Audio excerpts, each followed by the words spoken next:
বিসমিল্লাহির রহমানির রহিম। গৌরব, ঐতিহ্য, সংগ্রাম ও সাফল্যের ৪৭ বছর বাংলাদেশ জাতীয়তাবাদী দল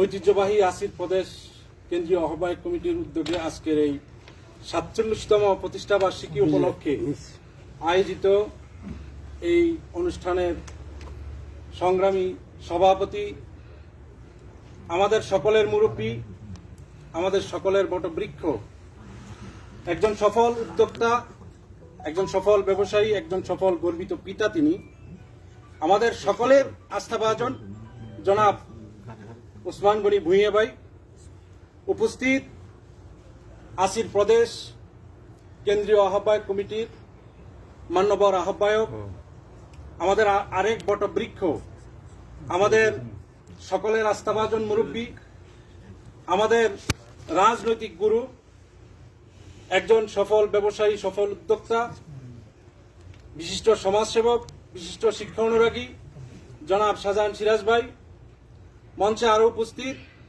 আসির প্রদেশ কেন্দ্রীয় বিএনপির বিপ্লবী সদস্য সচিব, প্রস্তাবিত কমিটির সংগ্রামী সাধারণ সম্পাদক, সাবেক ছাত্রনেতা, অনল বর্ষী বক্তা, কক্সবাজার জেলার কৃতি সন্তান, আমাদের সকলের প্রিয় ভাই জনাব ইকবাল বাহার চৌধুরী সহ সম্মানিত নেতৃবৃন্দ, সকলকে সালাম জানাচ্ছি। আসসালামু আলাইকুম। আপনারা ইতিমধ্যেই সবাই অবগত হয়েছেন, আজ বাংলাদেশ জাতীয়তাবাদী দল বিএনপির ৪৭তম প্রতিষ্ঠা বার্ষিকী।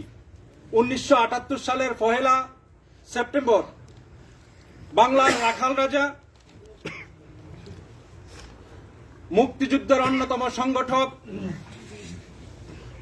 জেডফোর্সের অধিনায়ক, আমাদের শহীদ প্রেসিডেন্ট জেনারেল জিয়াউর রহমান, তিনি তার আদর্শের সেই একটি রাজনৈতিক দল গঠন করে দিয়ে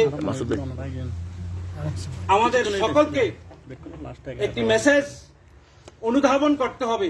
১৯৭৮ সালের ১ সেপ্টেম্বর শহীদ জিয়া কেন বিএনপি নামক সংগঠন তৈরি করেছিলেন? শহীদ প্রেসিডেন্ট জিয়াউর রহমান একটি রাজনৈতিক দল গঠন করেছেন এই জন্য আমাদের স্বাধীনতা, সার্বভৌমত্ব এবং আমাদের মুক্তিযুদ্ধ, সর্বোপরি বাংলাদেশের কৃষক, শ্রমিক, মেহনতি মানুষের জীবন মান যেন অক্ষুণ্ণ থাকে, আমাদের স্বাধীনতা, সার্বভৌমত্ব যেন অক্ষুণ্ণ থাকে, আমরা যেন পরাধীনতার শৃঙ্খলকে বৃদ্ধাঙ্গুলি দেখিয়ে বীরের জাতি হিসেবে আমরা এই পৃথিবীতে বাংলাদেশ নামক রাষ্ট্রে বসবাস করতে পারি, সেই অনুভূতি থেকেই আমাদের শহীদ জিয়া একটি দল গঠন করেছিলেন বিএনপি। প্রিয় সম্মানিত নেতৃবৃন্দ, আপনারা সকলেই জানেন শহীদ প্রেসিডেন্ট জিয়াউর রহমান আমাদের এই বিএনপি দল গঠন করার পরে বহুবার রাষ্ট্র ক্ষমতায় অধিষ্ঠিত হয়েছেন, বহু চড়াই উতরাই, বহু রাষ্ট্রীয় ষড়যন্ত্র মোকাবেলা করে।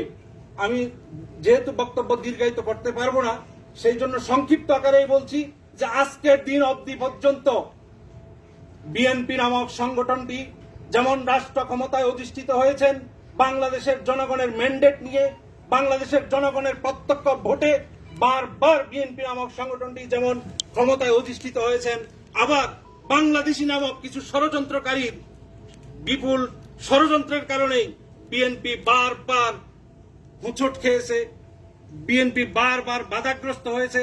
তারপরও গণতন্ত্র আন্দোলন পুনরুদ্ধার সংগ্রামে দেশনেত্রী, আপসীন নেত্রী, গণতন্ত্রের অতন্ত্র প্রহরী দেশনেত্রী বেগম খালেদা জিয়ার নেতৃত্বে গত 16 বছর ফ্যাসিবাদের বিরুদ্ধে বাংলাদেশ সহ সমগ্র পৃথিবীতে বাংলা ভাষাভাষী যারা যেখানে অবস্থান করছে প্রত্যেকেই নিজ নিজ অবস্থান থেকে রক্ত দিয়েছে, জীবন দিয়েছে, শ্রম দিয়েছে, ঘাম দিয়েছে, অর্থ দিয়েছে। তারপরও স্বৈর শাসক শেখ হাসিনার সঙ্গে বিন্দু পরিমাণ আপোষ করে নাই। আমি আপনাদেরকে আমি আপনাদেরকে বর্তমান প্রেক্ষাপট একটু বলতে চাই। 5 আগস্ট পরবর্তী বাংলাদেশ, আপনারা সবাই অবগত আছেন, আপনাদের প্রত্যেকের হাতে একটি একটি অস্ত্র আছে, মোবাইল আছে, ফেসবুক অ্যাকাউন্ট আছে। এটি একটি অস্ত্র। বর্তমান বিশ্বায়নের যুগে ফেসবুক এবং মোবাইল একটি অস্ত্র। আপনারা সবাই জানেন 5 আগস্ট পরবর্তীতে বাংলাদেশ, সমগ্র বাংলাদেশ একদিকে আর বিএনপি নামক সংগঠনটি একদিকে, কারণ সমস্ত ষড়যন্ত্রকারীরা একদিকে হয়েছে। কিভাবে বিএনপি ঠেকানো যায়? 71-এর পরাজিত অপশক্তি স্বাধীনতা বিরোধীরা যেমন বিএনপির বিরুদ্ধে অবস্থান নিয়েছে, নবগঠিত শিশু সংগঠন এনসিপি নামক তারা যুদ্ধ করেছে, শেখ হাসিনাকে দাঁড়িয়েছে, কিন্তু তারাও আজকে বিএনপির বিরুদ্ধে ষড়যন্ত্র থেমে নেই। প্রিয় বন্ধুগণ, আপনাদের সকলের হাতে যে অস্ত্রটি রয়েছে, প্রত্যেকের উচিত বিএনপির পাশে দাঁড়ানো, অনলাইনে যুদ্ধ করা। আমরা তো আর দেশে অবস্থান করছি না, আমাদের অবস্থান যেহেতু বিদেশে, সুতরাং আমাদের অস্ত্রই হবে অনলাইনে। আপনারা এর থেকে পিছিয়ে থাকার সুযোগ নেই। আমি আশা করব সম্ভাবনাময় যেই দলটি আগামী দিনের রাষ্ট্র ক্ষমতায় যাবে, সেই দলটিকে ঠেকানোর জন্য আজকে ষড়যন্ত্রকারীরা এমন ভাবে ষড়যন্ত্র শুরু করেছে যে কিভাবে তারা বিএনপির ক্ষমতাকে ঠেকানো যায়। প্রিয় বন্ধুগণ, আজকে লেটেস্ট একটি নিউজ আপনারা হয়তো অনেকে ইতিমধ্যে দেখেছেন। ঢাকা বিশ্ববিদ্যালয়ে ডাকসু নির্বাচন হচ্ছে। ডাকসুতে হয়তো ছাত্র দলের বিপরীতে যারা আছে তাদের ভূমিধস হবে এবং ভূমিধস জয় লাভ করবে বাংলাদেশ জাতীয়তাবাদী ছাত্র দল, ইনশাআল্লাহ। বাংলাদেশ ইসলামী ছাত্র শিবিরের আলী হোসেন নামে এক কর্মী আজকে ঢাকা বিশ্ববিদ্যালয়ে একজন নারীকে, একজন শিক্ষার্থীকে গণধর্ষণের পদযাত্রা কর্মসূচি ঘোষণা দিয়েছে। পরক্ষণেই সে আবার লাইভে এসে সেই কথাটি সে ক্ষমা চাচ্ছে, সে নিজে আবার স্টেটমেন্ট দিচ্ছে সে শিবিরের রাজনীতিতে জড়িত না। অথচ ইতিমধ্যেই ভাইরাল হয়েছে সে শিবিরের বিভিন্ন মিটিং এ উপস্থিত হয়েছে, জামাতের বিভিন্ন মিটিং এ উপস্থিত হয়েছে। জামাত শিবিরের বট বাহিনী যেভাবে আজকের ঘটনাটিকেও মিথ্যা প্রমাণিত করার চেষ্টা করেছে, বাংলাদেশের এই গণতন্ত্রকামী জনগণ সেটাকে রুখে দিয়েছে, শিবিরকে শিবির হিসেবে আজকে চিহ্নিত করেছে এবং তারা ঢাকা বিশ্ববিদ্যালয়ে ডাকসু নির্বাচনে ওয়াদা দিচ্ছে যে নারী শিক্ষার্থী থেকে তারা নিরাপত্তা দিবে। নিরাপত্তা যদি এই হয় নমুনা যে তারা গণধর্ষণের পদযাত্রা যদি ঘোষণা করতে পারে তাদের দল থেকে, তাহলে সেটা নিরাপত্তা হয় না। প্রিয় নেতৃবৃন্দ, আমি আজকে আর কথা দীর্ঘায়িত করতে চাচ্ছি না। ইনশাআল্লাহ কথা হবে, দেখা হবে।